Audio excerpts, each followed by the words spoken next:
The gunshot that shattered the morning silence on Main Street wasn't meant for Nora Sullivan, but the spray of splinters from the storefront beside her head told her she was close enough to death to taste its copper tang on her tongue. She dropped the basket of mending she'd been carrying and pressed herself flat against the wooden planks, her heart hammering so hard she thought her ribs might crack. 3 men on horseback tore past, their faces masked with bandanas, revolvers still smoking in their hands. Behind them, the bank's heavy door hung at an odd angle, and inside she could hear screaming. It was September 1873, and St. Louis, Missouri had grown too fast for its own good. The city sprawled along the Mississippi River, with the kind of reckless confidence that came from railroad money and westward expansion, but that growth had attracted more than honest settlers. Every week brought new faces, and not all of them were looking for legitimate work.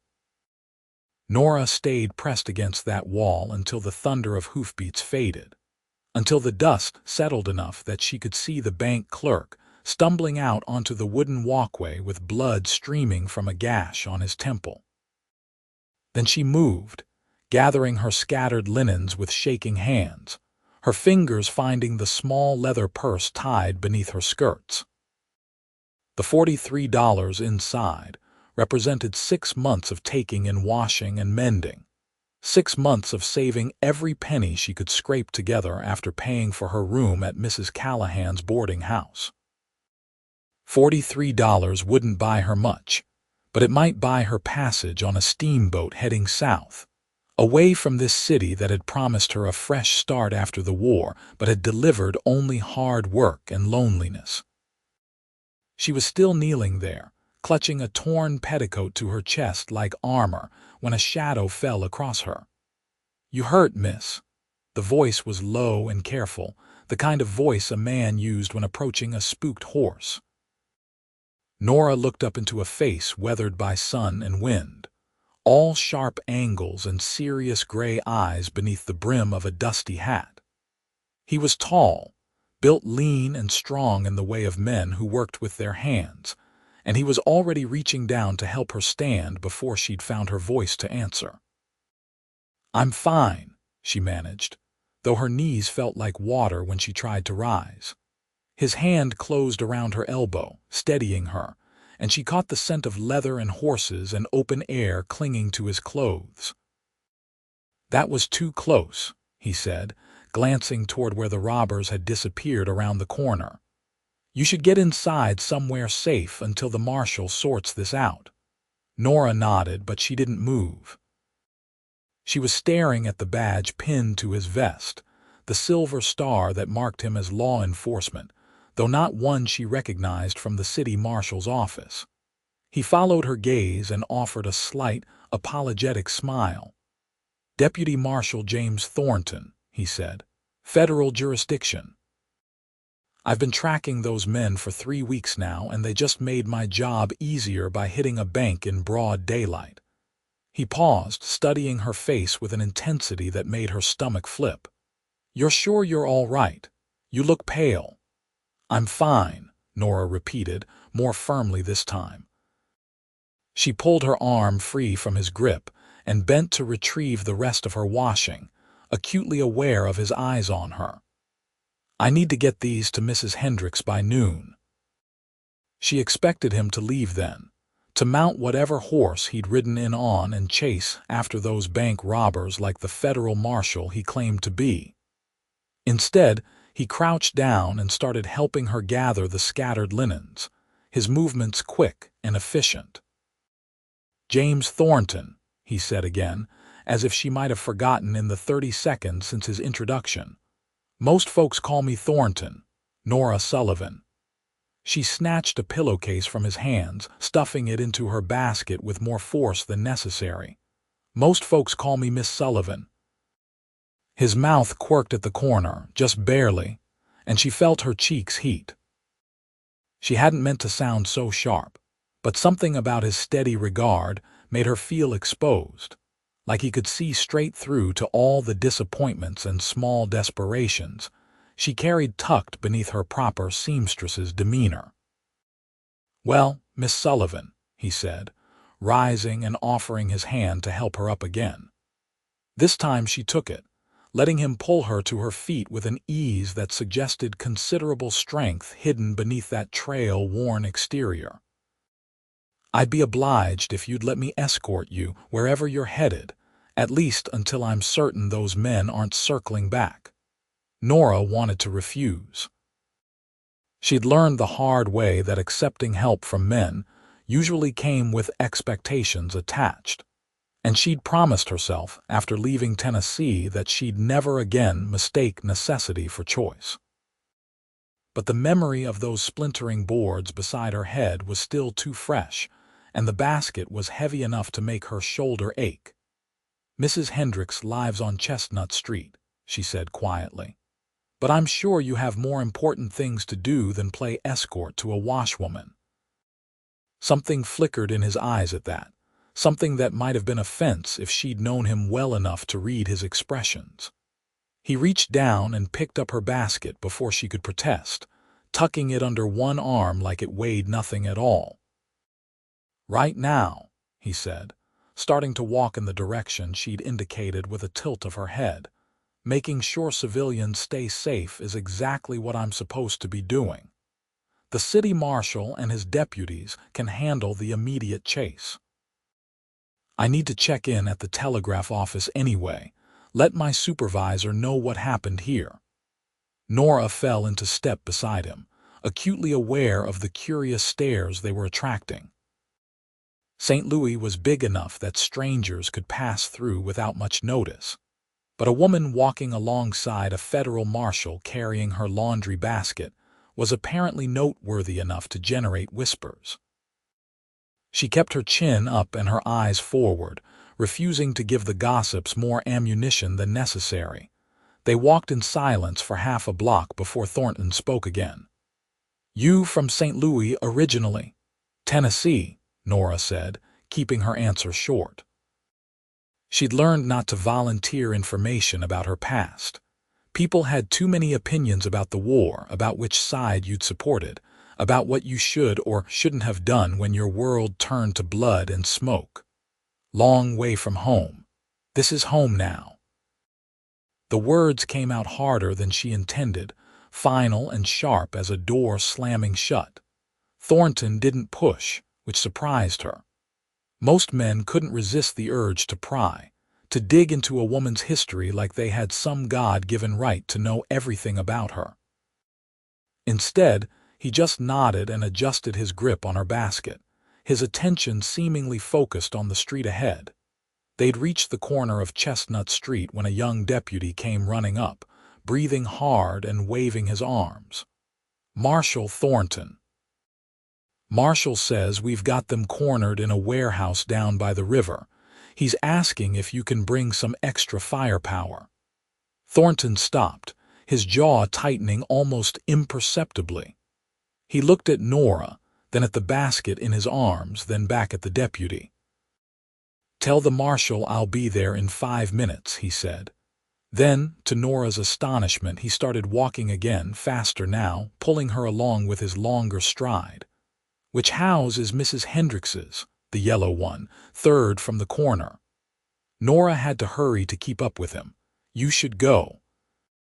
"I can manage from here. I said I'd see you safely delivered, and I meant it." There was something almost stubborn in his tone, something that suggested James Thornton didn't make promises lightly and didn't break them even when circumstances changed. They reached Mrs. Hendricks's front steps in less than a minute, and he deposited the basket at Nora's feet with a care that seemed at odds with the urgency crackling around him. "Stay inside until you hear the all clear," he said, already turning to leave. Then he paused, looked back at her with those serious gray eyes. "And Miss Sullivan, I'm glad you weren't hurt." He was gone before she could formulate a response, his long legs carrying him back down the street at a pace just short of running. Nora stood there on Mrs. Hendrix's porch, watching until he disappeared around the corner, trying to understand the odd tightness in her chest. She told herself it was just the aftermath of fear, the natural response to having come so close to being shot. It had nothing to do with the careful way he'd helped her gather her washing, or the unexpected gentleness in his hands, or the fact that he'd kept his word about seeing her safely delivered even when duty called him elsewhere. Mrs. Hendrix answered the door on the third knock, took the basket with a distracted nod, and paid Nora her $2 without the usual complaints about wrinkles or the quality of the pressing. The whole city was buzzing about the bank robbery, and Nora escaped back to the street as quickly as possible, not wanting to rehash her near miss for the older woman's entertainment. The walk back to her boarding house took her past the bank, which was now surrounded by curious onlookers and harried officials. She kept her head down and moved quickly, thinking about the $43 hidden beneath her skirts and wondering if she'd ever scrape together enough to actually buy herself something better than this hand-to-mouth existence. She'd been 15 when the war ended, old enough to understand that her family's farm in eastern Tennessee was gone forever, burned to ash by one army or the other. Nobody could agree on which side had done it. Her father had died at Shiloh, her mother of fever the winter after, and Nora had survived the next 8 years through a combination of stubbornness and the skills her mother had taught her with a needle and thread. St. Louis had seemed like salvation when she'd arrived 2 years ago, a city big enough to get lost in, prosperous enough to need seamstresses and washwomen. But prosperity was relative, and Nora had discovered that a woman alone, without family or connections, was always one disaster away from destitution.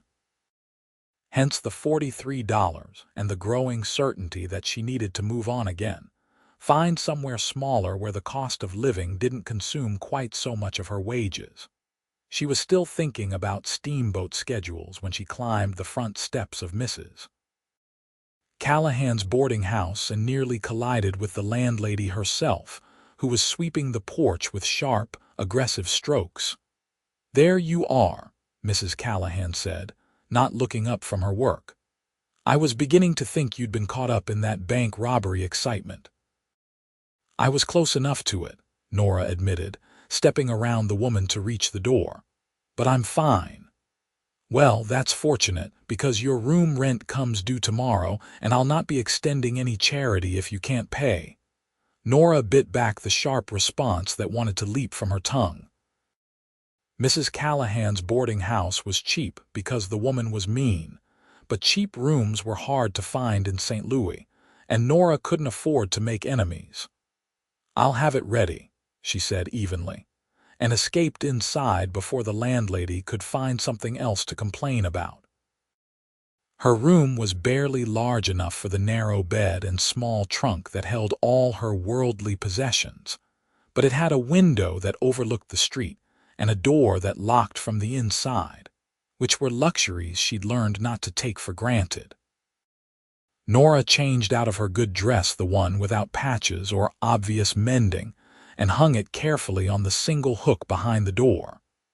Then she lay down on the bed, still fully clothed except for her boots, and stared at the water-stained ceiling. She must have dozed off, because the next thing she knew, someone was knocking on her door and the afternoon light slanting through her window had gone golden and soft. "Miss Sullivan." The voice was unfamiliar, male, cautious. "Madam, I have a message for you." Nora sat up, her heart immediately kicking into a faster rhythm. Messages meant problems in her experience. She opened the door a crack and found a teenage boy in a deputy's badge standing in the dim hallway, looking uncomfortable. "Yes." "Marshal Thornton asked me to let you know they caught the bank robbers," the boy said, the words coming out in a rush like he'd memorized them. "Nobody else got hurt, and they recovered most of the stolen money. He said you'd want to know that everything was safe now. Nora stared at him, temporarily robbed of speech. Marshal Thornton had sent someone to reassure her. A man she'd spoken to for all of 10 minutes. "Thank you," she managed finally. "Please tell the marshal I appreciate the information." The deputy nodded and practically fled down the hallway, his boots clattering on the stairs. Nora closed the door and leaned against it, trying to process this unexpected development. Nobody sent messages to washwomen. Nobody cared whether they were frightened or reassured, whether they knew the danger had passed. She'd lived in St. Louis for 2 years and had never received any communication more personal than a note about when to pick up mending. She told herself it didn't mean anything. Thornton was probably just being thorough, making sure all the witnesses to the robbery knew they were safe now. It was his job, nothing more. But that night, lying in her narrow bed and listening to the sounds of the city settling into darkness, she couldn't stop thinking about the careful way he'd helped her gather her washing, or the fact that he'd kept his promise even when it would have been easier to hand her basket to that deputy and run. The next morning, Nora paid her rent with money that felt heavier than usual leaving her hand, reducing her savings to $31. She took in a pile of mending from the milliner on 4th Street, delivered a finished dress to a merchant's wife, and tried not to think about federal marshals with gray eyes and unexpected kindness. She succeeded for most of the morning, right up until she stopped at the market to buy bread and nearly walked straight into James Thornton, who was standing at a vegetable stall examining tomatoes with the same serious concentration he'd brought to everything else she'd seen him do. "Miss Sullivan," he said, and she could have sworn he looked pleased to see her. "I hoped I might run into you. Did you?" The words came out more skeptical than she'd intended, but Nora had learned to be wary of men who claimed to be seeking her company. "I wanted to make sure you got my message yesterday," he said, setting down the tomato he'd been holding, "and to apologize for running off so abruptly." "You were doing your job," Nora said, clutching her empty basket a little tighter. "There's nothing to apologize for. And yes, I got your message. It was kind of you to think of it." "Not really." He picked up another tomato, turned it over in his long fingers. "You looked scared, and I thought you'd want to know the men who'd scared you were locked up. That's just common sense." "Common sense isn't that common," Nora said, surprising herself with the observation. She usually kept her cynicism better hidden. Thornton smiled then, a real smile that transformed his whole face from serious to almost boyish. "No, I suppose it isn't." He paused, seemed to be weighing his next words. "Miss Sullivan, I wonder if you'd let me buy you lunch. There's a decent restaurant just around the corner, and I'd like to hear more about your work as a seamstress." Nora's first instinct was to refuse. She'd been asked to lunch before, by men whose interest in her work as a seamstress extended only as far as figuring out how to get her out of her carefully mended dresses. But there was something in Thornton's expression that seemed genuinely curious rather than calculating, and before she could talk herself out of it, she heard herself saying yes. The restaurant was called Murphy's, and it was crowded with the lunch rush, full of clerks and shopkeepers taking their midday meal. Thornton found them a small table near the back, away from the worst of the noise, and ordered them both the beef stew without asking what she wanted. Nora bristled at that, then relaxed when he added, "Unless you'd prefer something else. The stew's good here, but I should have asked first." "Stew is fine," she said, settling into her chair and trying not to feel self-conscious about her worn dress and work-roughened hands. The other women in the restaurant were better dressed, more prosperous-looking, the kind of women who could afford to eat lunch in restaurants instead of living on bread and cheese in boarding-house rooms. "So," Thornton said, leaning back in his chair with the ease of a man comfortable in his own skin. How does a woman from Tennessee end up taking in washing in St. Louis? It was the question she'd been dreading, but he asked it so matter-of-factly that she found herself answering honestly. The war took everything else.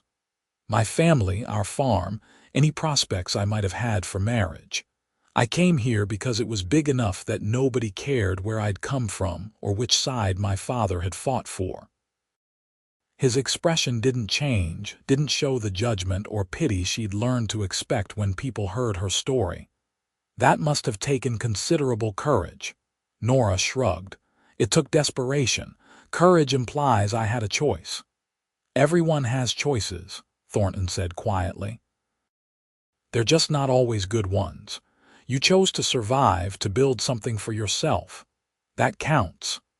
The stew arrived then, thick and steaming and better than anything Nora had eaten in months. She focused on her food for a few minutes, using the meal as an excuse not to respond to his unexpected validation. She wasn't sure how to handle kindness when it came without strings attached. "What about you?" she asked finally, when the silence had stretched long enough to feel awkward. "How does a man become a federal marshal?" "I was a soldier," he said simply. "Union cavalry. After the war ended, I drifted for a while, worked cattle drives, tried my hand at farming.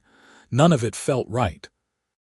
Then I met a marshal who was tracking a gang of train robbers through Kansas, and he needed someone who could ride and shoot. I helped him bring them in, and he suggested I apply to the service. That was 5 years ago. Do you like it?" He considered the question seriously, the way he seemed to consider everything. "I like that it matters. The work, I mean. Keeping people safe, bringing criminals to justice. It feels like something worth doing." "But," Nora prompted because she could hear the unspoken caveat in his tone. "But it's lonely," he admitted. "I'm always moving, always tracking someone or something, never in one place long enough to build anything permanent." He looked at her then, and there was something in his eyes that made her breath catch. "I've been thinking lately that I'm ready for that to change." Nora set down her spoon carefully. "Marshal Thornton, James," he interrupted gently. "Please. When I'm not working, I'm just James." "James," she amended, the name feeling strange on her tongue, too intimate for someone she'd known less than 24 hours. "I think you should know that I'm not looking for anything. A husband, a courtship, any of that. I'm saving money to leave St. Louis, to find somewhere quieter and cheaper where I can actually get ahead instead of just surviving." She expected him to look disappointed, maybe even offended. Instead, he just nodded slowly like she'd confirmed something he'd already suspected. "Where are you thinking of going?" The question surprised her. "I don't know yet. Somewhere smaller. Maybe back south or west toward Kansas. Somewhere I can afford to rent a whole house instead of just a room, maybe even take on an apprentice if there's enough work." "That sounds like a good plan," he said, and he sounded like he meant it. "You deserve to have something of your own, something nobody can take away." They finished their meal talking about nothing important: the quality of the stew, the growth of the city, the unpredictable weather that had marked the late summer. When Thornton paid the bill and walked her back to her boarding house, he didn't try to extract any promises or set up another meeting. He just tipped his hat, told her he'd enjoyed the conversation, and walked away. Nora spent the rest of the day trying to convince herself she wasn't disappointed. She didn't see James Thornton for the next 3 weeks. She told herself she wasn't looking for him, wasn't scanning the streets whenever she went out on errands, but that didn't explain the small lurch of disappointment every time she saw a tall man in a hat who turned out to be someone else. He was probably gone, she reasoned, off tracking some other criminal in some other city. Federal marshals didn't stay in one place for long. He'd said so himself.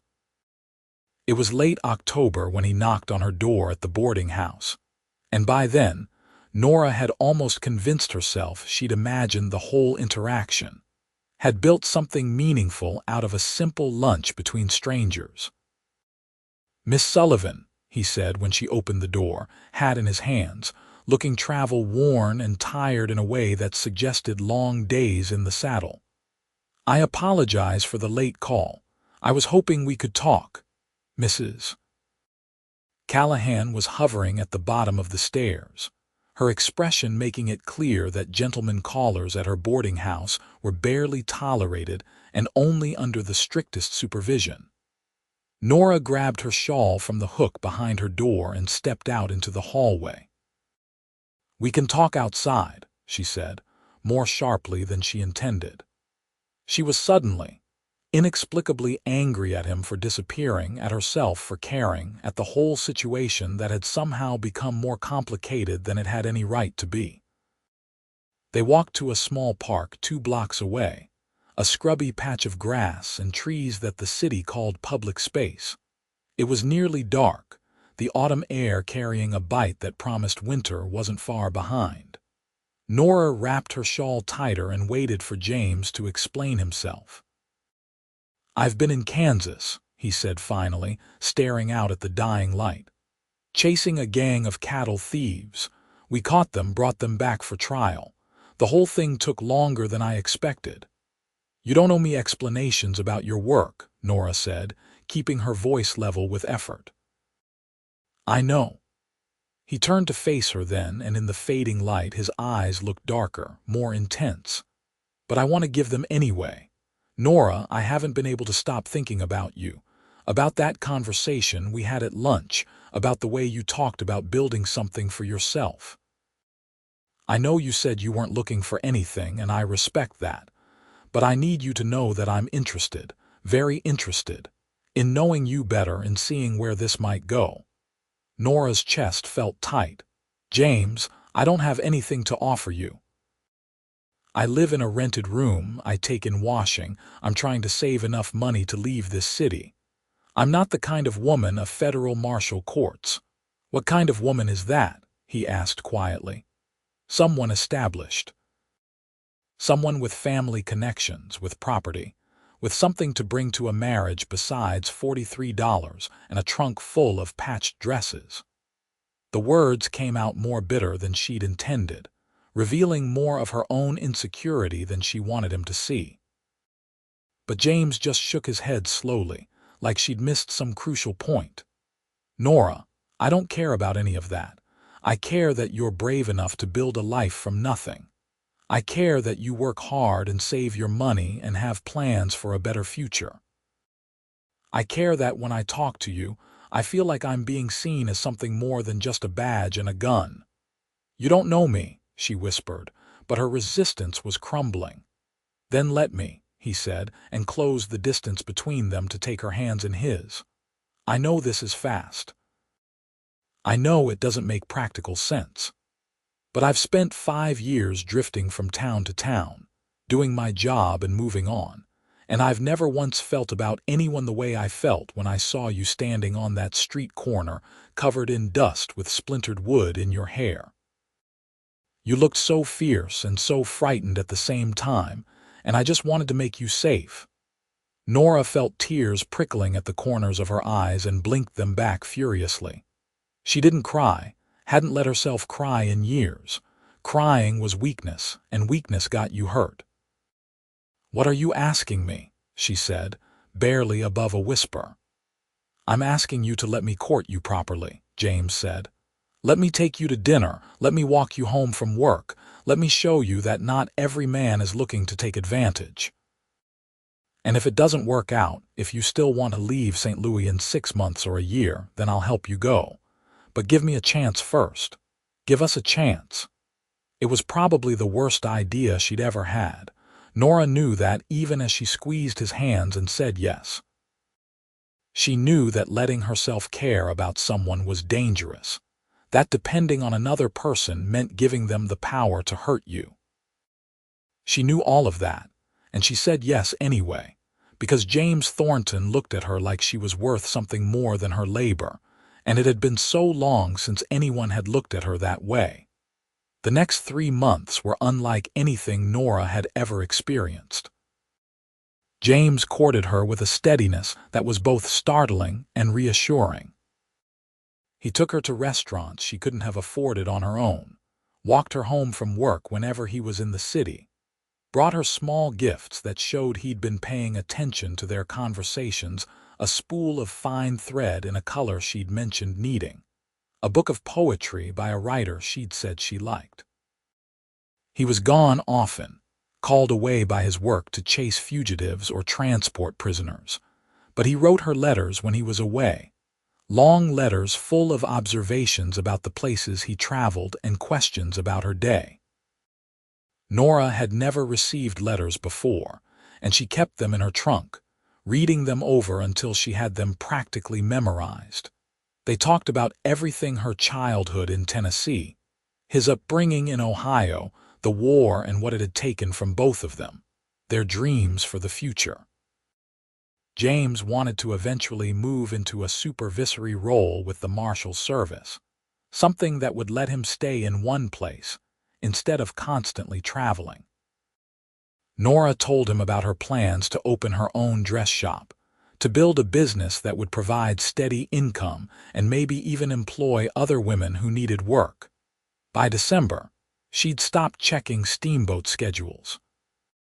By January, when James asked her to marry him in that same small park where he'd first told her he wanted to court her, she said yes, without hesitation. They married in February 1874, in a small ceremony at the courthouse with 2 of James's fellow marshals serving as witnesses.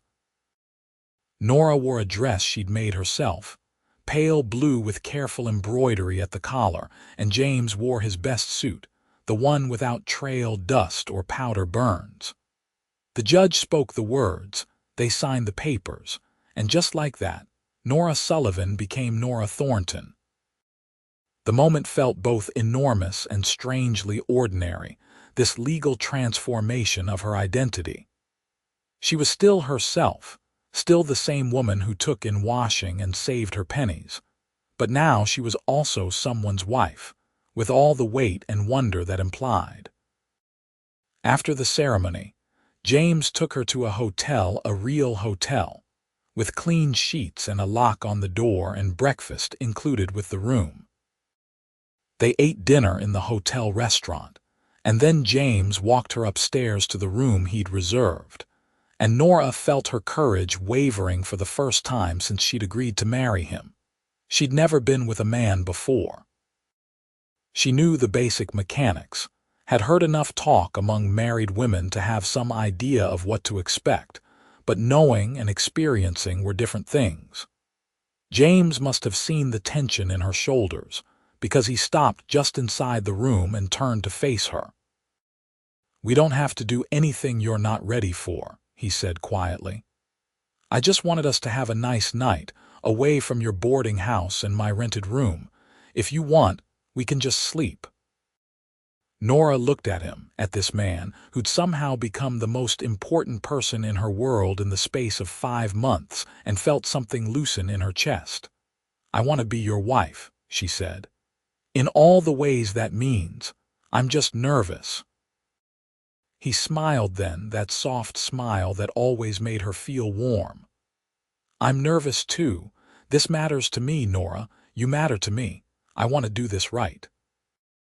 They figured it out together, with some awkwardness and considerable tenderness, and afterward Nora lay in the circle of James's arms and felt safer than she'd felt since before the war tore her life apart.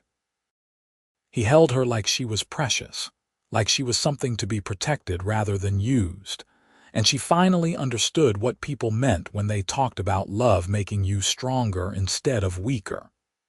The next morning, they checked out of the hotel and went looking for a place to live.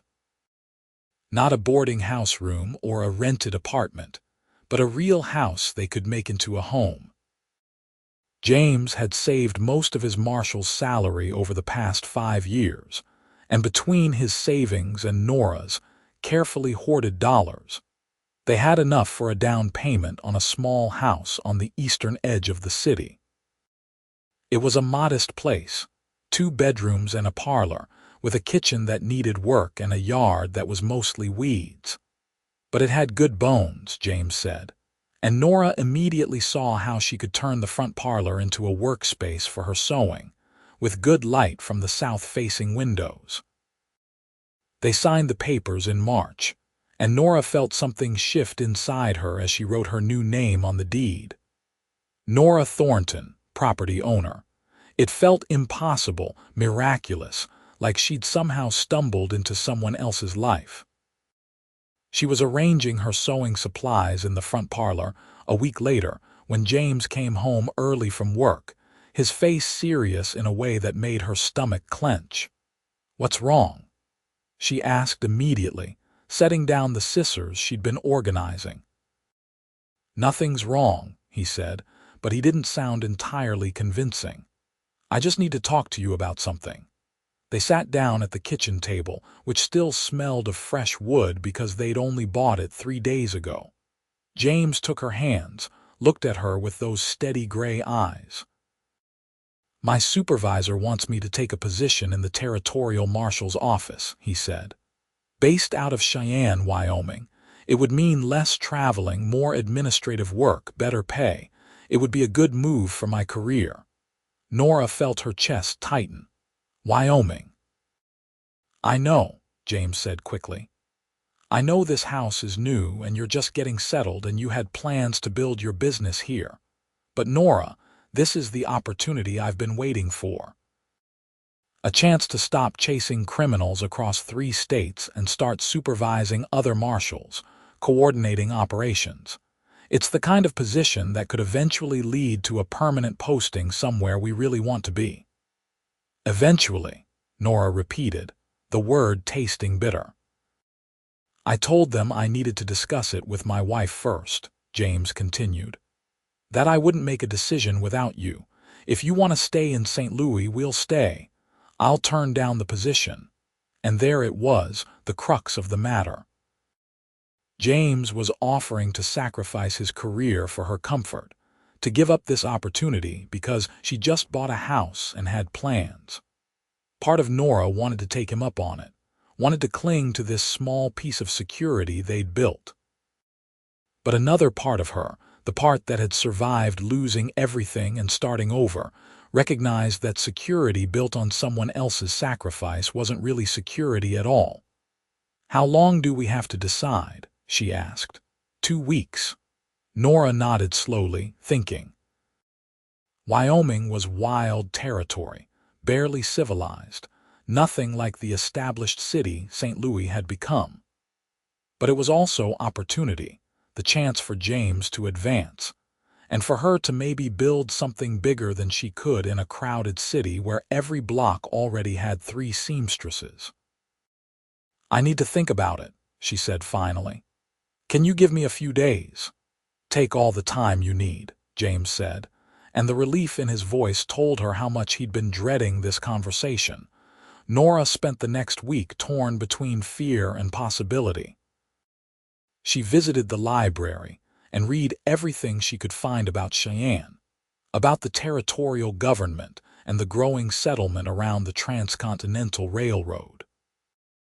It was frontier living, rougher than anything she'd experienced, but it was also new enough that a skilled seamstress could probably charge premium prices for quality work. In the end, it was a conversation with Mrs. Hendricks, the woman who'd employed her most regularly as a laundress, that helped her decide. Nora had stopped by to return some borrowed pressing equipment, and the older woman had asked about married life. "It's good," Nora had said. "Different but good. Marriage is always a gamble, Mrs. Hendricks had said, with the blunt wisdom of someone who'd been married 40 years. "You're betting that loving someone and building a life together is worth the risk of getting hurt. Some days you'll wonder if you made the right bet. But if you've chosen a good man, and it sounds like you have, then you bet on his future as well as your own. You rise together or you fall together." That night, Nora told James they should go to Wyoming. They sold the house for slightly more than they'd paid for it, which felt like a small miracle. James gave his notice to the St. Louis office, and they spent the next month preparing for the move. Nora sold most of her equipment and supplies, keeping only what she could pack into 2 trunks. They bought train tickets for late April, when the weather would be better for travel. The night before they left, Nora stood in the empty house that had been theirs for less than 2 months and felt a complicated tangle of grief and anticipation. This place had represented everything she'd worked for, the security and stability she'd been chasing since the war. Leaving it felt like tempting fate. James found her there in the bare parlor, her footsteps echoing on the wooden floor. "Having second thoughts?" he asked gently.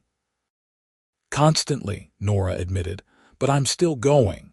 He wrapped his arms around her from behind, resting his chin on top of her head. "I'll build you another house, a better one, I promise." "I'm not worried about the house," Nora said, and realized as she said it that it was true. The house was just wood and nails. What mattered was the person standing behind her, the man who'd looked at a frightened washwoman on a dusty street and seen someone worth knowing.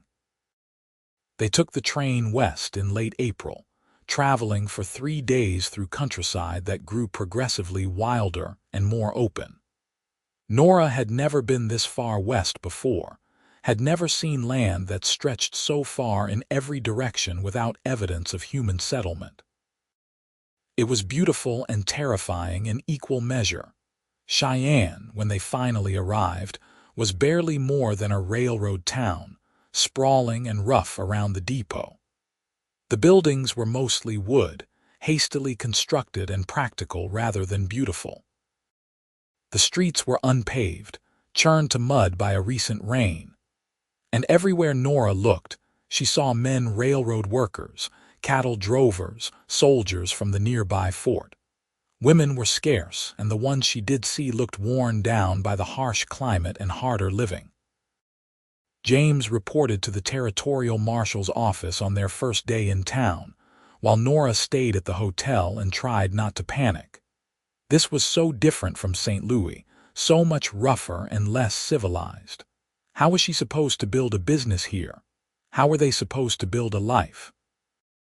But James came back that evening with good news. The Marshal's service had arranged housing for them, a small house on the northern edge of town that came with his position. It wasn't much, James warned her, but it was theirs for as long as he held the job. The house turned out to be a simple 4-room structure, well built if plain, with glass windows and a proper stove. The previous occupant had been a cavalry officer who'd been transferred back east, and he'd left behind some furniture, a bed frame, a table with 3 chairs, a wardrobe with a broken door. Nora stood in the middle of the front room and tried to see possibility instead of poverty. The light was good, better than in the St. Louis house. The floors were level. There was a root cellar and a small barn out back where James could stable a horse. "It's a start," she said finally, and James sagged with visible relief. They spent the next 2 months turning the house into a home. James repaired the wardrobe and built shelves for Nora's sewing supplies. Nora made curtains and cushions, using scraps of fabric she bought cheaply from the dry goods store. James's salary was better than what he'd made as a field marshal, and for the first time in her life, Nora wasn't constantly worried about money. She put out word that she was taking commissions for dressmaking and alterations, and work came more quickly than she'd expected. Women were scarce in Cheyenne, but the ones who were there were desperate for someone who could make them proper dresses, the kind that reminded them they were civilized people living in a civilized place. Never mind the mud streets and constant wind. By July, Nora had more work than she could handle alone. She hired a young woman named Mary, a soldier's daughter who had some basic sewing skills and needed the income. By September, she'd hired another helper, and she was thinking about expanding into the empty room at the back of the house. It felt impossible, this prosperity. Nora kept waiting for disaster to strike, for James to lose his position, or for the business to dry up, or for something to come along and knock down everything they'd built. But nothing happened. They just kept living, kept working, kept building this life together. James loved his new position. He still went out on patrol sometimes, coordinating operations to track down fugitives or investigate crimes, but most of his work was administrative. He supervised other marshals, coordinated with local law enforcement, filed reports with the territorial government. It was demanding work, but it let him come home most nights, let him sit down to dinner with Nora and tell her about his day. They fell into rhythms, the comfortable patterns of married life. Nora worked in her front room during the day, surrounded by fabric and thread and the quiet conversation of her employees. James left for work early and came home at dusk. They ate dinner together, talking about everything and nothing. Some nights they went to town meetings or church socials, slowly building connections in their new community. Other nights they stayed home, reading by lamplight or simply sitting together in companionable silence. It was in December, 9 months after arriving in Cheyenne, that Nora realized she'd missed her monthly courses twice in a row. She sat at her sewing table, needle frozen in her hand, and did the calculations in her head. She was 24 years old, married to a good man with a steady job, living in a house she could honestly call home. And she was almost certainly pregnant. The fear came first, immediate and overwhelming. Her mother had died shortly after childbirth, worn down by years of war and hardship. Nora had seen other women die in labor, had heard the screams and seen the blood. Bringing a child into the world was dangerous, especially here on the frontier where doctors were scarce and complications could turn deadly in hours. But beneath the fear was something else, something that felt almost like joy, a child, a family, something permanent and precious to build their lives around. She told James that night after dinner, just blurted it out while he was reading the newspaper. "I think I'm pregnant." He looked up sharply, the newspaper forgotten. "You think?" "I'm fairly certain," Nora amended, her hands twisting in her lap. "I've missed my courses and I've been feeling strange in the mornings. I should probably see a doctor to be sure." James was across the room and pulling her to her feet before she'd finished speaking, his face split by the widest smile she'd ever seen on him. "A baby," he said, wonder in his voice. "Nora, we're going to have a baby." And then she was crying, all the fear and joy and complicated emotions spilling out in messy tears while James held her and told her everything would be all right, that he'd take care of her, that they'd figure this out together. The doctor confirmed what Nora already knew: she was about 3 months along, which meant the baby would arrive sometime in late May or early June. He examined her carefully, asked questions about her health and her family history, and pronounced her fit for childbearing despite her concerns. "You're young and strong," he said. "You should do fine. Just make sure you're eating well and getting enough rest, and call for me immediately if you have any bleeding or severe pain." Nora followed his instructions meticulously, almost superstitiously. She ate even when nausea made her want to skip meals. She slept more, letting Mary handle more of the business responsibilities. She took walks in the afternoon when the weather permitted, building her strength for what was coming. The pregnancy progressed normally through the winter months. Nora's body changed in ways that fascinated and alarmed her, her belly swelling, her breasts growing tender, strange flutters in her abdomen that eventually became recognizable kicks and movements. James was endlessly patient with her mood swings and physical discomfort, rubbing her back when it ached and listening to her anxious fears at 2 in the morning. It was in early March, when Nora was about 6 months along, that everything changed. James came home early one afternoon, his face grim in a way that immediately set off alarm bells. He found Nora in the front room, pinning a hem on a dress for the fort commander's wife, and gestured for her to come into the kitchen. "What's wrong?" she asked as soon as they were alone. "There's been a robbery," James said, his voice tight. "A gang hit a train just south of the territorial line, killed 2 guards and made off with a strongbox containing government payroll money.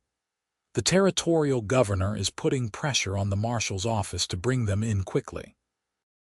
"And you have to go after them," Nora said, understanding immediately. "I'm leading the pursuit team," James confirmed. "We leave in the morning. Nora, I don't know how long this will take.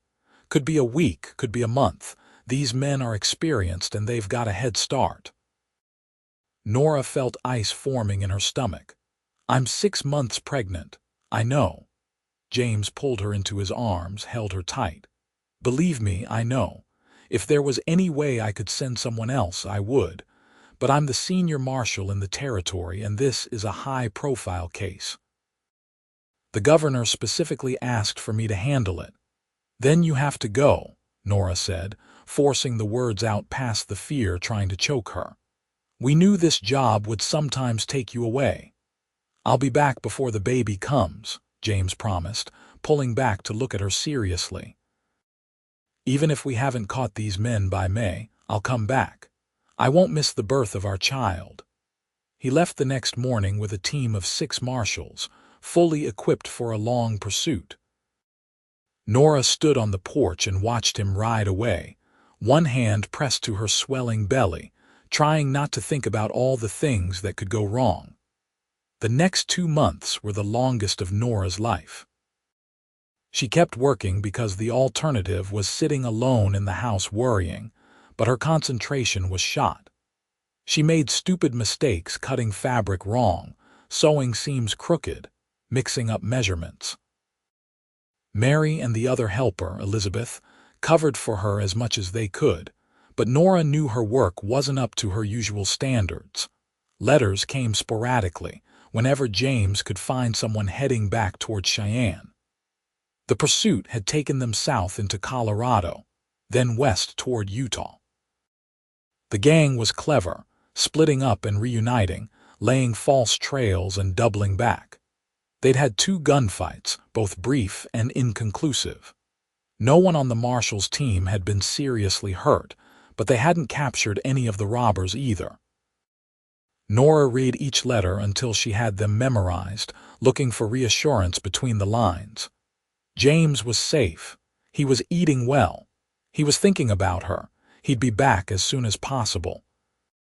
May arrived with unpredictable weather, warm days followed by cold nights, sudden rainstorms that turned the streets to soup.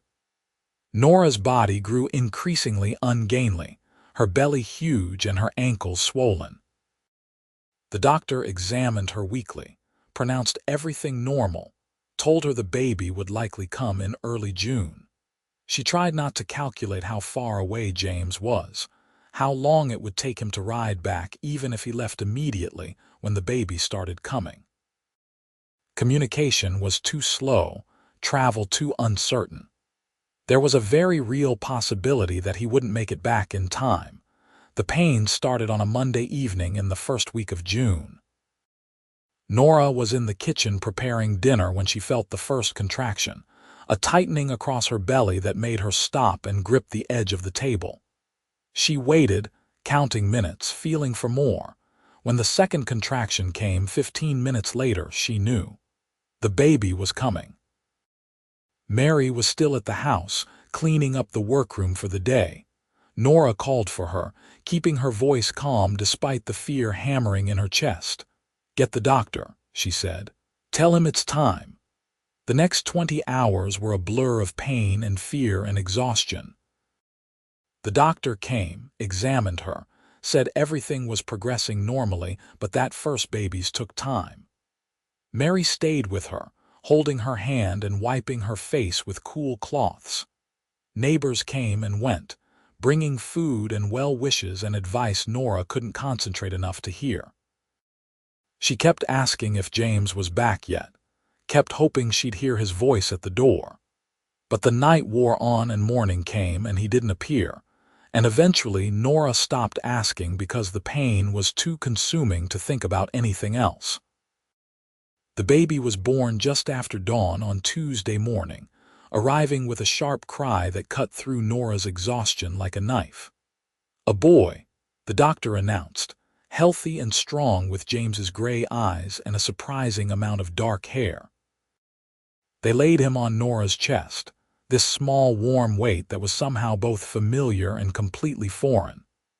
She touched his tiny fingers, his perfect ears, his soft cheeks, and felt something crack open in her chest, a fierce protective love so intense it bordered on pain. "He's beautiful," Mary whispered, tears streaming down her face. "Miss Nora, he's perfect." Nora couldn't speak past the lump in her throat.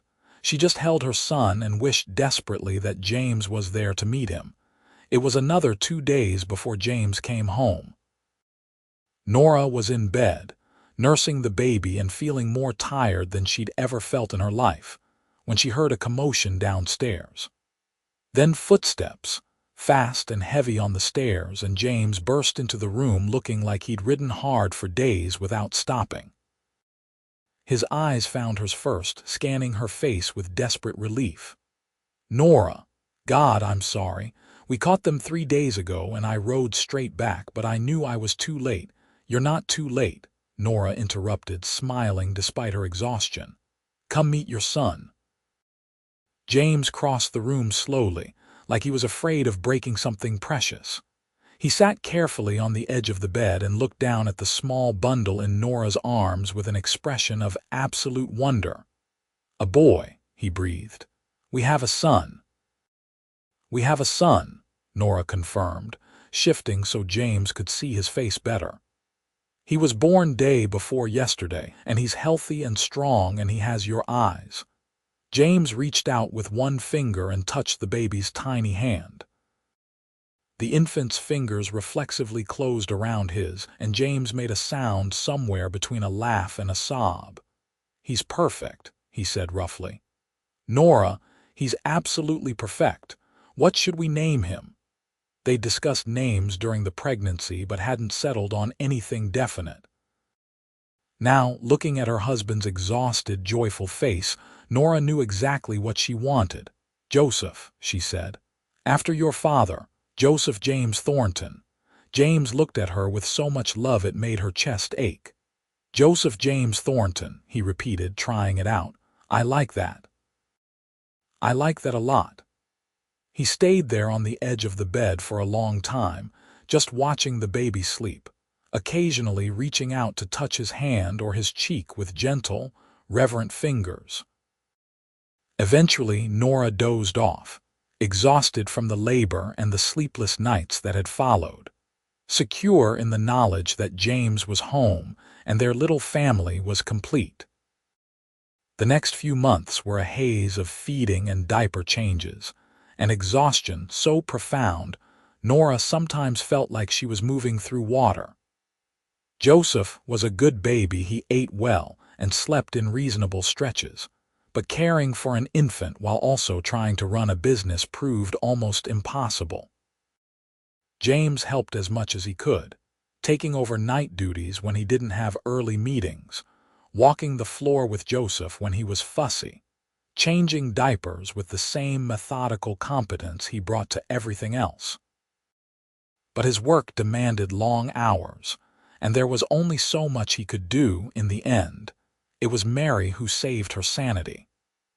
The younger woman offered to move into the spare bedroom, to serve as both employee and live-in help with the baby.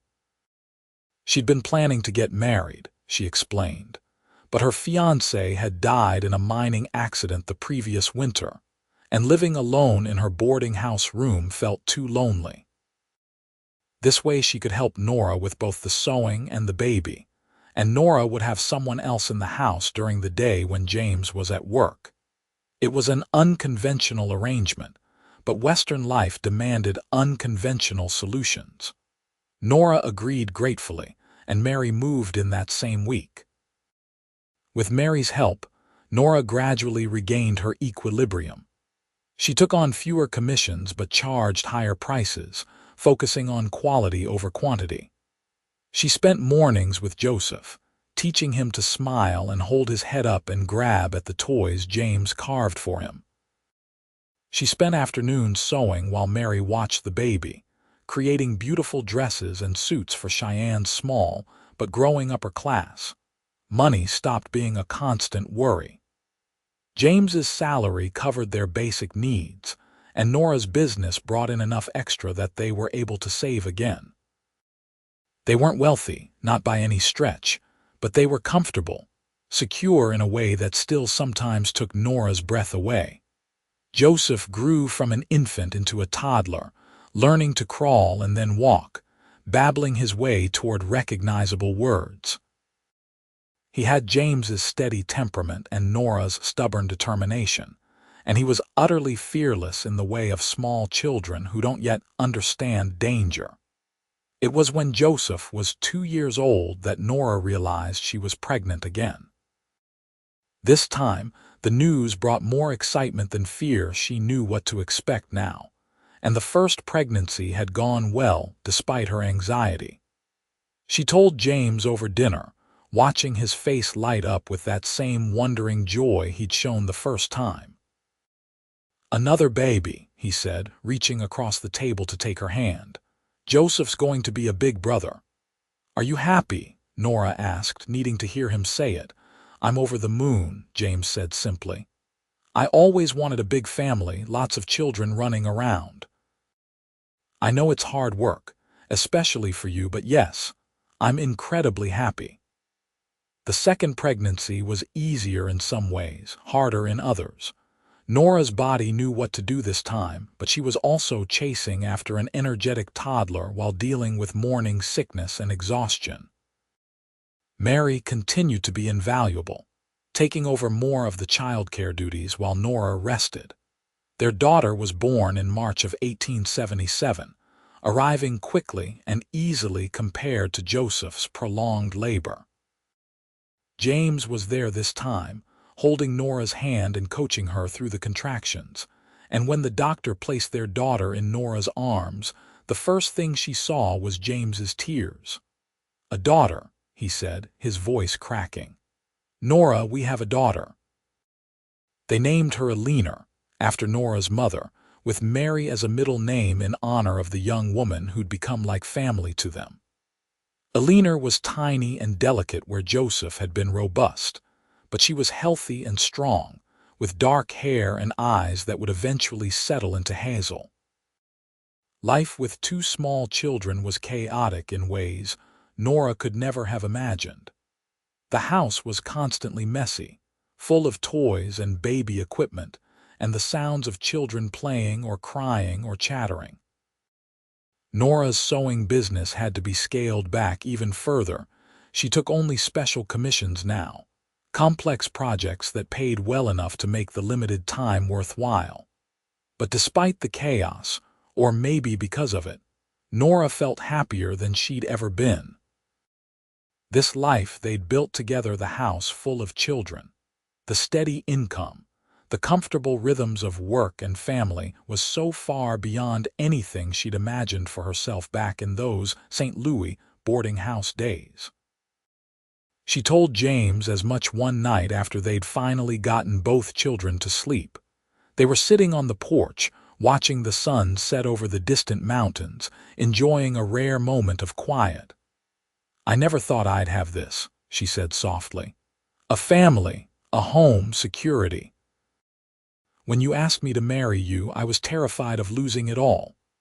"And now?" James asked, pulling her closer against his side. "Now I'm just grateful," Nora said. "Every single day I'm grateful." It was during this period of contentment that something happened that forced Nora to confront a truth she'd been avoiding for years.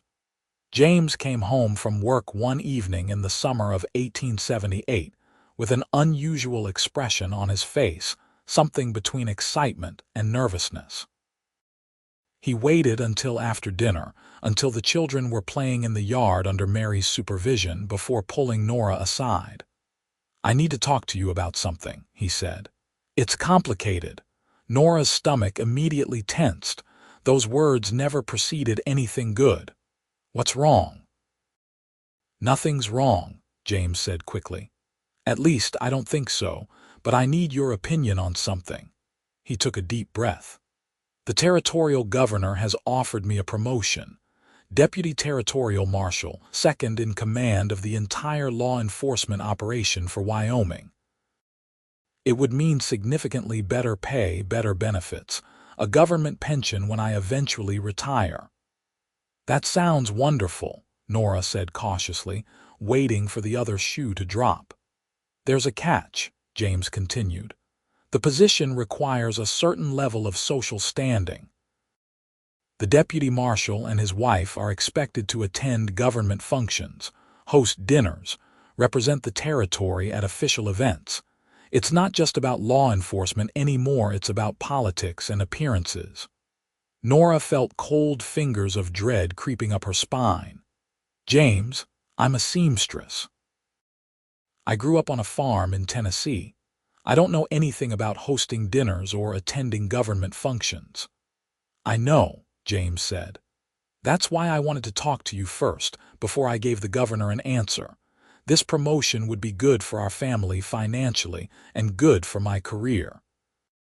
But I won't take it if it's going to make you uncomfortable or unhappy. We're doing fine as we are." Nora pulled away from him, needing space to think. She walked to the window and looked out at their children playing in the yard. Joseph was 4 now, Eleanor just over a year, and there would likely be more children in the future. This promotion would provide security for all of them, would ensure they never had to worry about money again. But it would also require Nora to step into a role she'd never imagined for herself. Government wife hostess, someone who moved in social circles far above where she'd started. Could she do that? Could she learn to navigate those waters without embarrassing James or herself? "Can I think about it?" she asked finally. "Take all the time you need," James said. "I told the governor I'd give him an answer within the month." Nora spent the next 2 weeks wrestling with the decision. She talked to Mary, who encouraged her to take the opportunity. She talked to other women in town, trying to understand what would be expected of her. She even talked to the wife of the current territorial marshal, who kindly walked her through the kinds of events and obligations that came with the position. In the end, it was remembering her wedding day that helped her decide. They'd gotten married at the courthouse with 2 witnesses, a simple civil ceremony without any frills. James had asked her afterward if she regretted not having a big church wedding, the kind of celebration most women dreamed of. Nora had said no, that what mattered was being married to him, not the ceremony itself. But there had been another conversation that day, one she'd almost forgotten. After the ceremony, when they were signing the marriage certificate, the clerk had offered them an engraved copy for an additional $5. James had reached for his wallet immediately, but Nora had stopped him. "We don't need that," she'd said. "Save the money for something useful." James had looked at her strangely but hadn't argued. They'd taken the plain paper certificate and left. It was only later, lying in that hotel bed on their wedding night, that James had brought it up again. "Can I ask you something?" he'd said into the darkness. "Why didn't you want the engraved certificate? I had the money. I would have been happy to buy it for you." Nora had been quiet for a long moment, trying to put her feelings into words. "I spent so many years with nothing," she'd finally said. "No money, no security, nothing but what I could earn with my hands and my needle.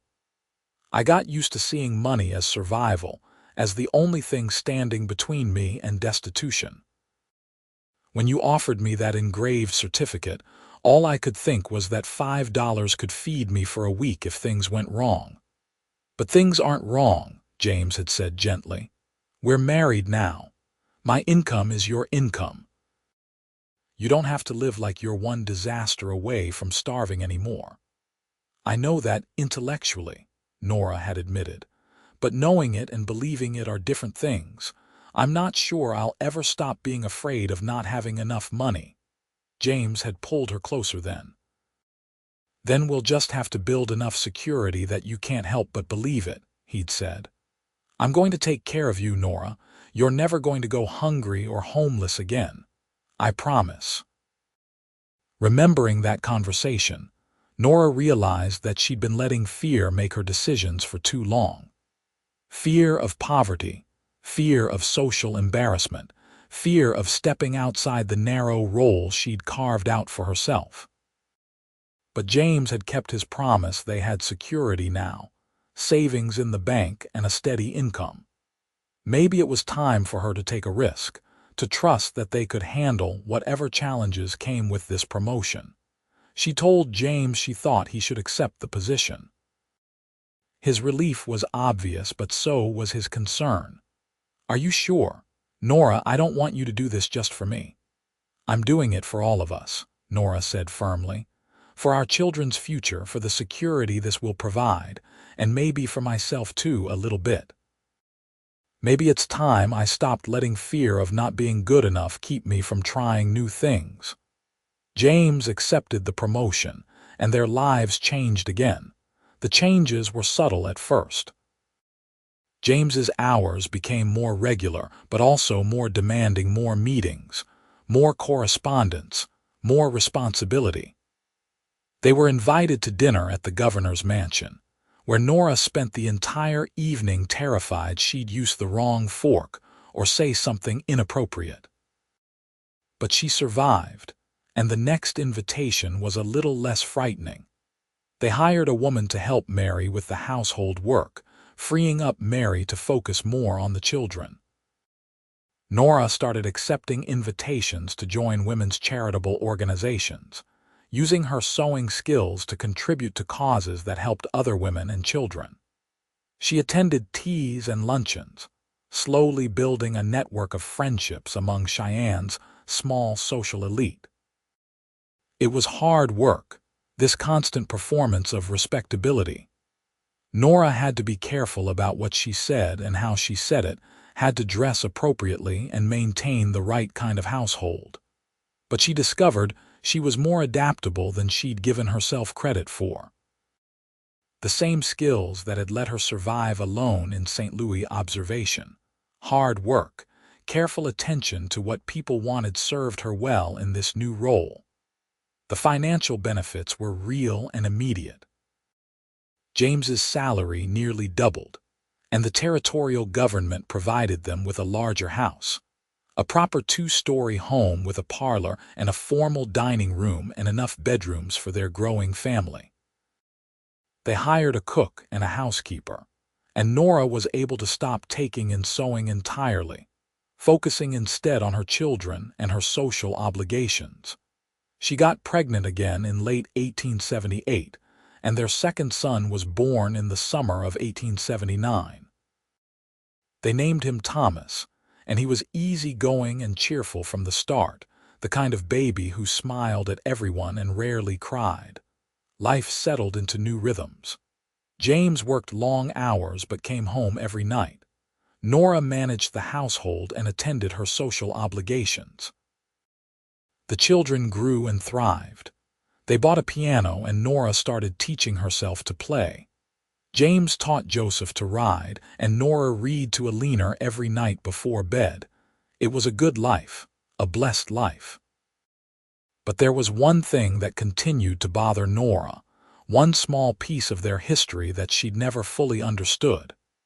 It was a Sunday afternoon in October 1880, more than 6 years after their wedding, when Nora finally asked James about it.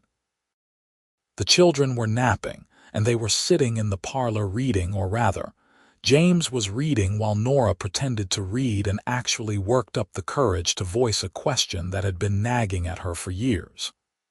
James, can I ask you something about our wedding day?" He looked up from his book, immediately attentive. "Of course. Do you remember when we were signing the marriage certificate and the clerk offered us the engraved copy?" "I remember," James said slowly, clearly trying to figure out where this was going. "I told you we didn't need it, that we should save the money, and you looked at me strangely, but you didn't argue." Nora set down her own book, needing to see his face while they had this conversation. "I've always wondered if I hurt your feelings. If you thought I didn't value being married to you because I wouldn't let you buy me something nice." James was quiet for a long moment, his expression thoughtful. "Did I ever tell you why I wanted to buy that certificate?" Nora shook her head. "It wasn't about the engraving," James said slowly. "It was about giving you something permanent, something beautiful that represented what we were building together. You'd spent so many years focused on just surviving, on practical things that would keep you fed and sheltered. I wanted to give you something impractical, something that served no purpose except to mark an important moment." "Oh," Nora said softly, feeling tears prickle at her eyes. "I didn't understand that. All I could think about was that $5 could buy so much that we actually needed." "I know," James said gently. "And I understood why you felt that way. Your whole life had taught you that money was for necessities, not luxuries. I wasn't hurt, Nora. I just wanted you to know that things were different now, that we could afford small luxuries." "But I still chose the practical option," Nora said. "Even though you offered me something special, I took the plain certificate and saved the money. And then I took your name, became your wife, built this whole life with you. Did you ever wonder why those things meant more to me than the engraved certificate would have?" James set down his own book, giving her his full attention. "I assumed it was because you valued substance over appearance. You wanted the marriage, the commitment, the life we would build together. You didn't need a fancy piece of paper to prove it was real." "That's part of it," Nora agreed. "But there was more. James, before I met you, the only thing I owned was my name and my labor. Nora Sullivan, seamstress. That was my entire identity. I worked hard to build a reputation, to make that name mean something in terms of quality and reliability. It represented everything I'd survived, everything I'd built from nothing." She paused, trying to find the right words. "When I married you and took your name, I was giving up the only thing I'd ever really owned. Nora Sullivan stopped existing, and Nora Thornton took her place.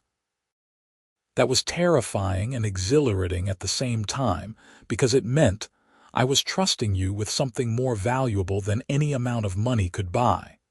I was trusting you with my identity, my future, my very self." James had gone very still, his eyes locked on hers. "I never thought about it that way."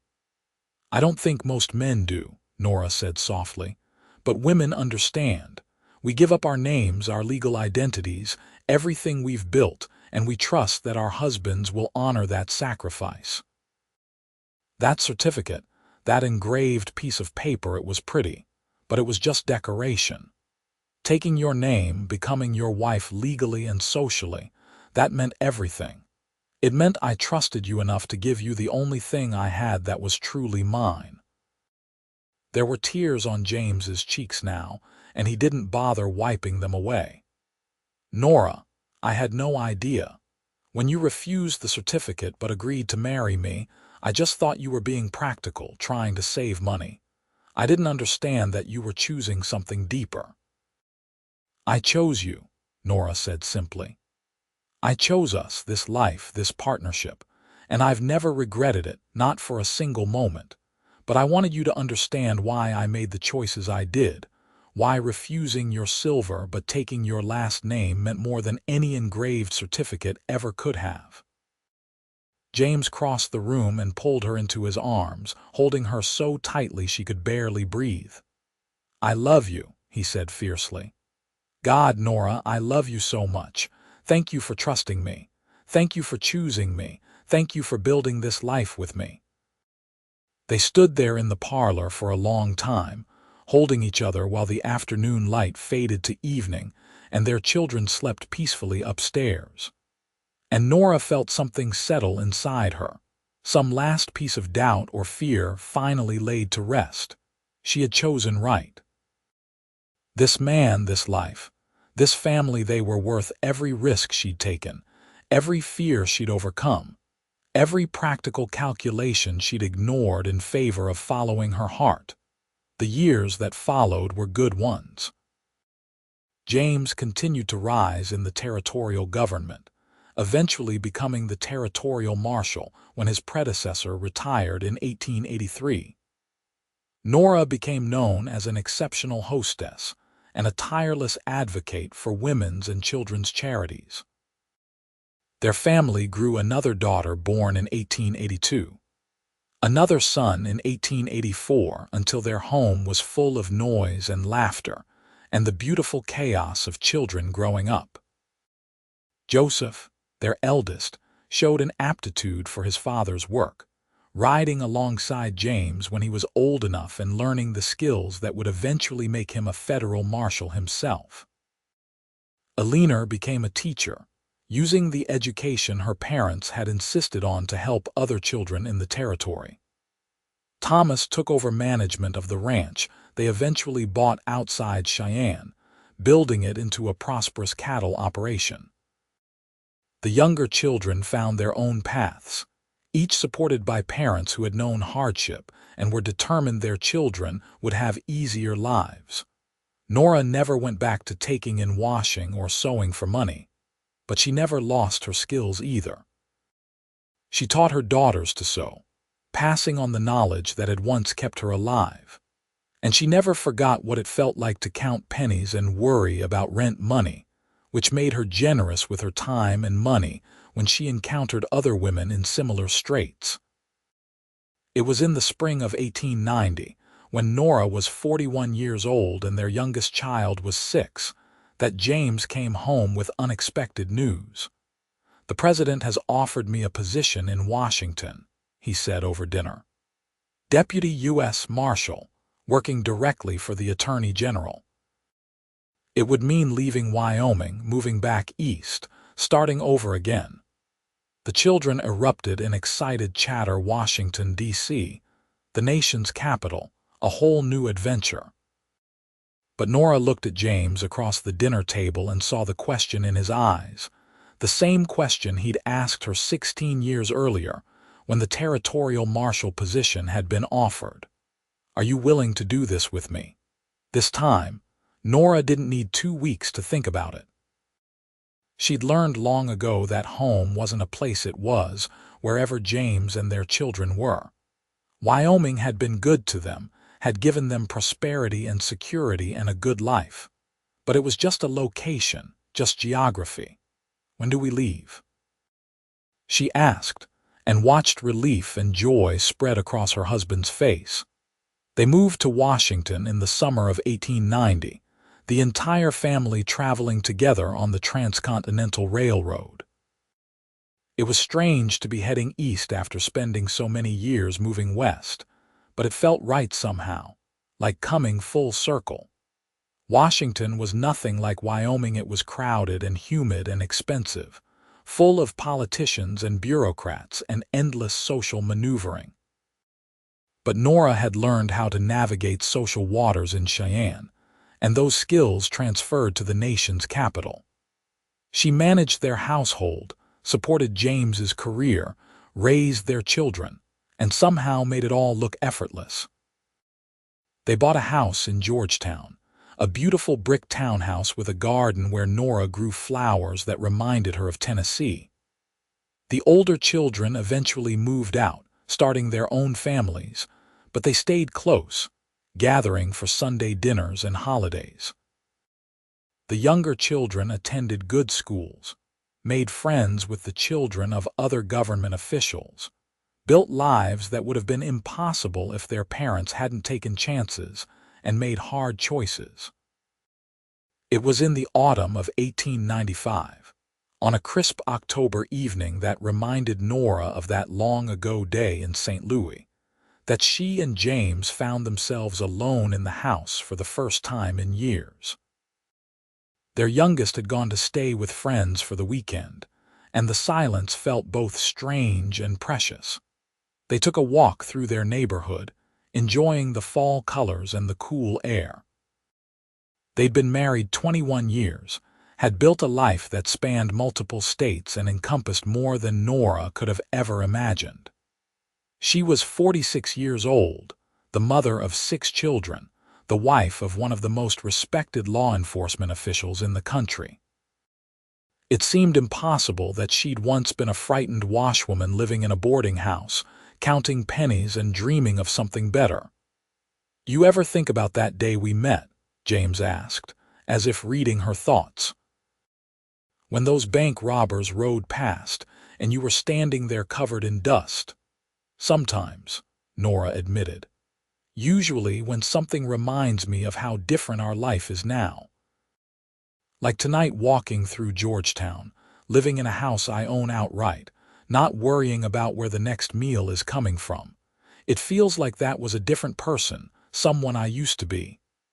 "But it was you," James said gently. "That woman who survived and saved and built something from nothing. She's still in there. She made all of this possible." Nora thought about that, about the choices she'd made and the fears she'd overcome. "I couldn't have done any of it without you," she said finally. "You gave me the security and support I needed to become this person." "We gave each other what we needed," James countered. "I was drifting before I met you, just doing my job and moving on. You gave me a reason to put down roots, to build something permanent. We did this together, Nora." They walked in comfortable silence for a while, their steps naturally synchronized after so many years together. Then James spoke again. "I never told you this, but that day we met, after I helped you gather your washing and walked you to Mrs. Hendricks's house, I went back to the marshal's office and told my supervisor I was thinking of settling down.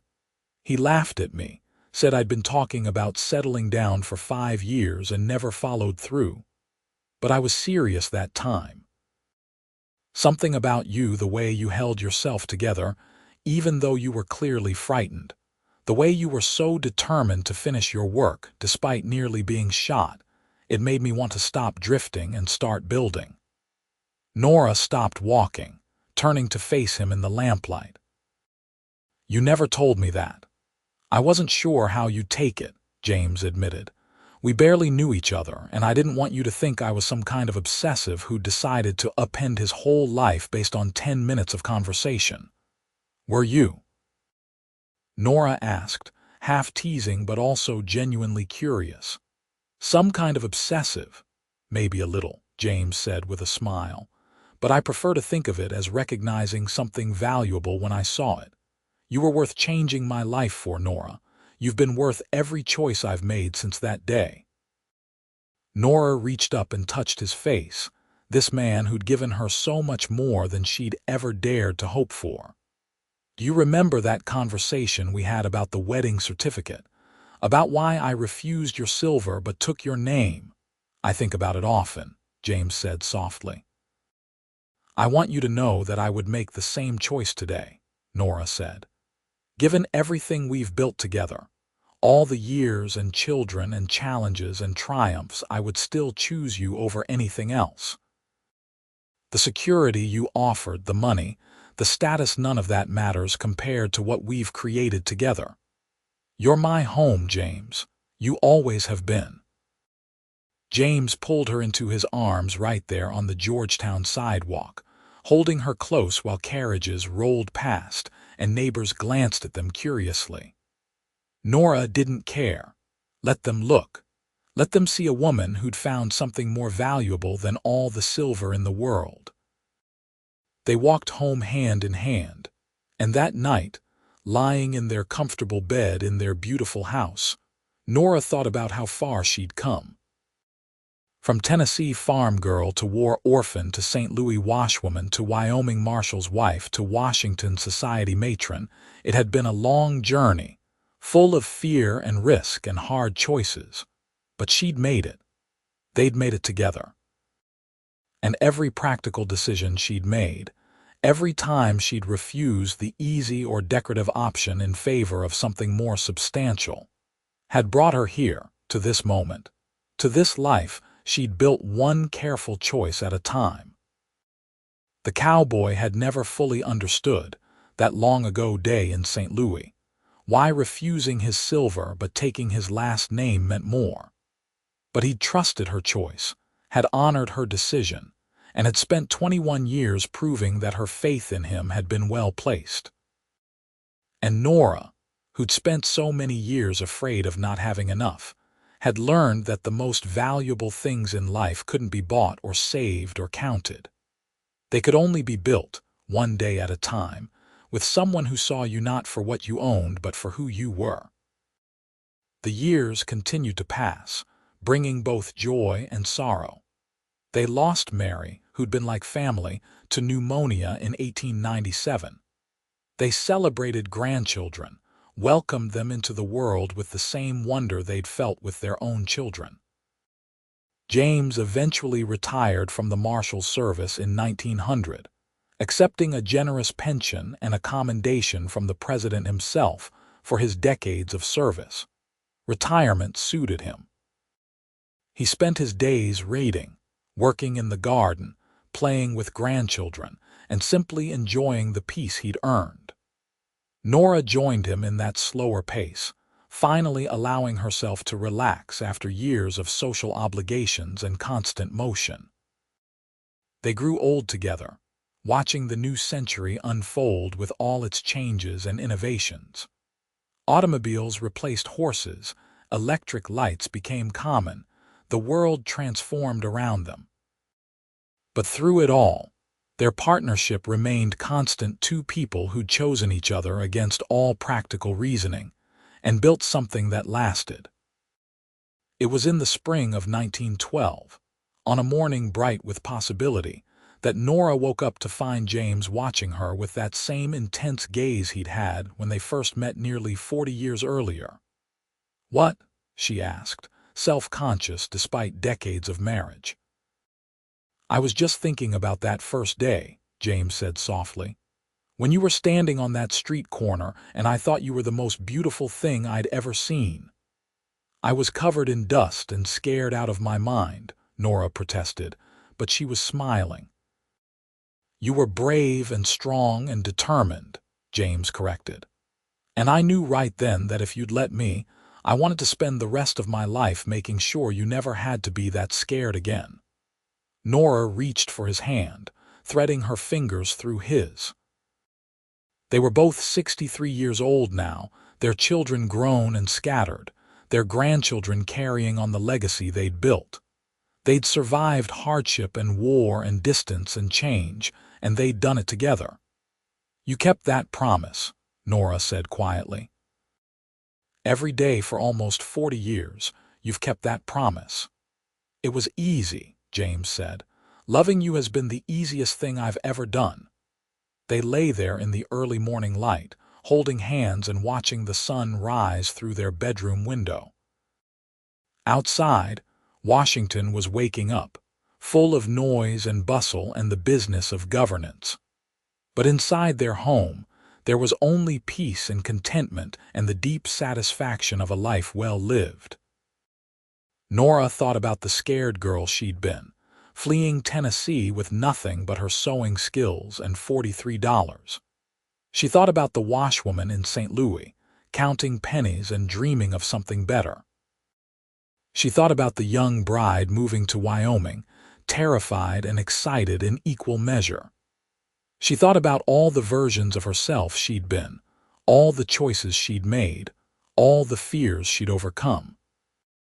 And she thought about the cowboy who'd helped her gather her washing, who'd offered her silver, but instead given her something infinitely more valuable: his name, his partnership, his unwavering support through 4 decades of building a life together.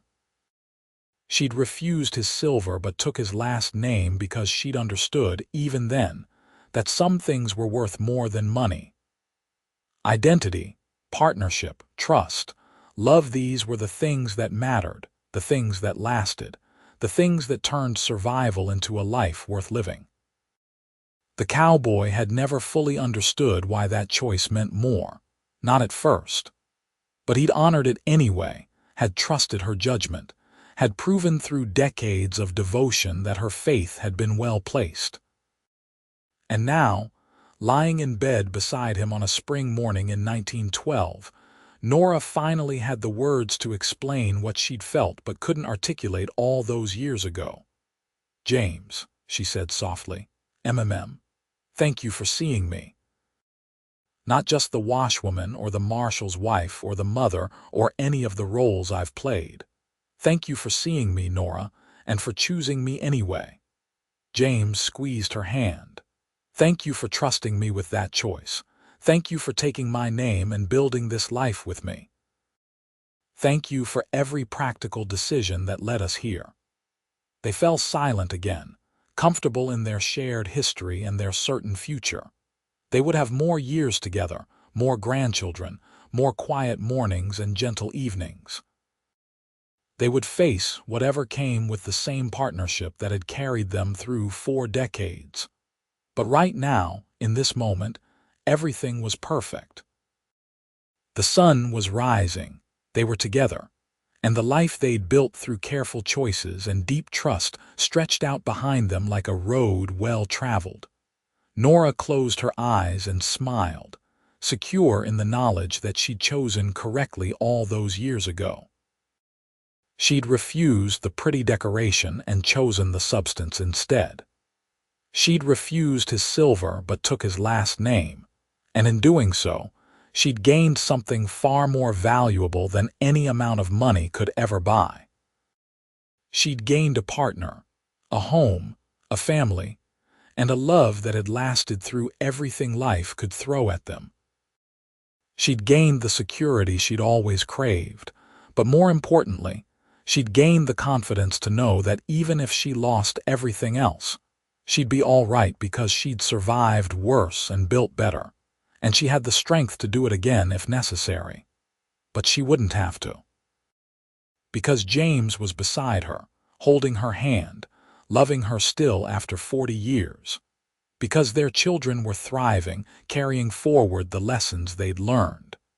Because the life they'd built together was solid and real and lasting.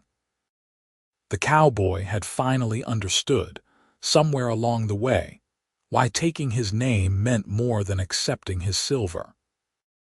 It was there in every choice he'd made since every time he'd consulted her before making major decisions. Every time he'd supported her dreams alongside his own. Every time he'd shown her that partnership meant more than provision.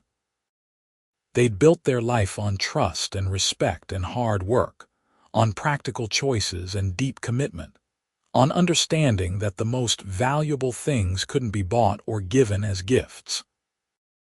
They could only be created together, day by day, choice by choice, building something that would outlast them both. As the morning light grew stronger and the day began in earnest, Nora and James rose together to face whatever came next. Hand in hand, name to name, heart to heart, just as they'd been doing for almost 40 years, and just as they would continue doing for all the years still to come. Their story, which had begun with a bank robbery and a basket of washing on a dusty St. Louis street, would continue through all the quiet days ahead. And at its core would always be that first choice, that crucial decision to refuse silver but accept a name, to choose substance over decoration, to build something real instead of settling for something pretty. It was a choice Nora had never regretted, not for a single moment in 4 decades. And as she looked at her husband in the morning light, she knew she never would.